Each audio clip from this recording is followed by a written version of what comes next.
আসসালামু আলাইকুম রহমতুল্লাহি ওয়া বারাকাতুহু। প্রিয় দর্শক, আপনাদের জন্য যে একটা ভিডিও নিয়ে হাজির হলাম। ভিডিওটা হলো আমাদের মদিনা মুনাওয়ারা রাসূল সাল্লাল্লাহু আলাইহি ওয়াসাল্লাম যেখানে আছেন সেখানে একটা গুরুত্বপূর্ণ একটা জায়গা আছে, সেটা হলো জান্নাতুল বাকি। সেই জান্নাতুল বাকিতে আমরা অনেকেই যখন মদিনা মুনাওয়ারাতে আসি অনেকেই এটার গেট নাম্বার জানি না, অনেকেই কোথায় অবশিষ্ট আছে এটা অনেকেই জানি না। আসলে ইনশাআল্লাহ আপনাদেরকে আজকের ভিডিওর মধ্যে দেখাবো যে আমাদের জান্নাতুল বাকি কোথায় এবং কত নম্বর গেট। আমি বিস্তারিত কথা না বলে সংক্ষেপে কথা বলতেছি। আমাদের দেখতে পাচ্ছেন জান্নাতুল বাকির গেট নাম্বার 362। এই দেওয়ালটাই হলো জান্নাতুল বাকি দেওয়াল, দেখতে পাচ্ছেন আপনারা। তো ইনশাআল্লাহ আপনাদেরকে ভিডিওটা দেখতে থাকেন, ইনশাআল্লাহ জান্নাতুল বাকি দেখতে পাবেন। তো এটাই হলো জান্নাতুল বাকির গলি। এই গলিটাই পাশেই দেখতে পাচ্ছেন অনেক ক্যারাম দেখা যাচ্ছে এইখানের মধ্যে এই দেওয়ালটার পাশে জান্নাতুল বাকি।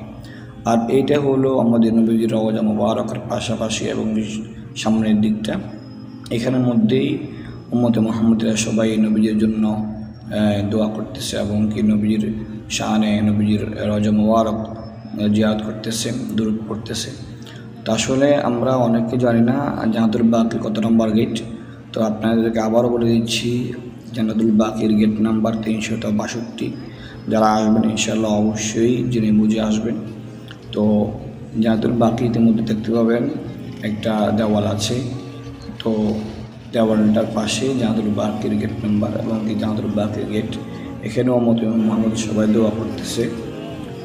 তো সামনে দেখতে পাবেন আসলে মদিনা মুনাওয়ারা পাক পবিত্র জায়গা। এইটা হলো জান্নাতুল বাকি। এই দেওয়ালটার পাশেই হলো জান্নাতুল বাকি এবং অনেক সাহাবায়ে কেরামরা অনেকেই দিনদার মুত্তাকি যারা এখানে ইন্তেকাল করেন সবাইকে এখানে দাফন করা হয়। এটা হলো জান্নাতুল বাকির গেট। এই অফিসটাই জান্নাতুল বাকির অফিস, অনেকে একদম ওই পাশেই এটা জান্নাতুল বাকির অফিস।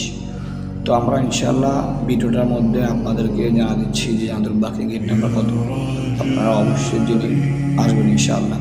এখানে আমরা জিজ্ঞেস করছিলাম যে জান্নাতুল বাকির গেট কখন খোলা হয়।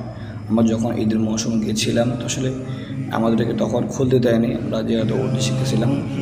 তো আল্লাহ পাক রব্বুল আলামিন আমাদের সবাইকে আসার এবং এখানে জিয়ারত করার তৌফিক দান করেন এবং আমি দোয়া করি সবাইকে যেন জান্নাতুল বাকি এবং রিয়াদুল জান্নাহ দুটোর মধ্যেই আল্লাহ তাআলা যেন সবাইকে নামাজ পড়ার তৌফিক দান করেন। আমি দোয়া করি আল্লাহ পাক রব্বুল আলামিন আমাদেরকে আসার এবং সুন্দরভাবে জিয়ারত করার তৌফিক দান করেন। দেখতে পাচ্ছেন জান্নাতুল বাকির গেট নাম্বার। তো ইনশাআল্লাহ আপনাদের দোয়া রইল, সবাই ভালো থাকবেন। পরবর্তীতে ভিডিওর জন্য অপেক্ষা থাকবেন ইনশাআল্লাহ। আসসালামু আলাইকুম।